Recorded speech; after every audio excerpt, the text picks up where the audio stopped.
તો અન્ય એક મહત્વના સમાચાર મળી રહ્યા છે. નજર કરી લઈએ મહત્વના સમાચાર પર.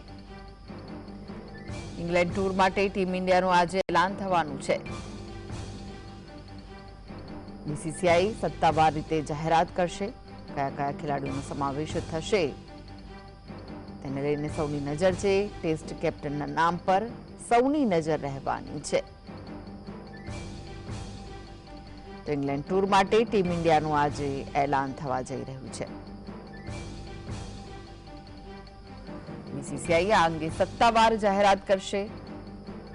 ટેસ્ટ ટીમનો કેપ્ટન કોણ હશે તેના પર સૌની નજર છે. આ સાથે જ કયા કયા ખેલાડીનો સમાવેશ થશે તે પણ જોવાનું રહેશે. ભારતીય ટીમ ઇંગ્લેન્ડ પ્રવાસ માટે જવાની છે ત્યારે ટીમ ઇન્ડિયાનું એલાન કરવામાં આવશે.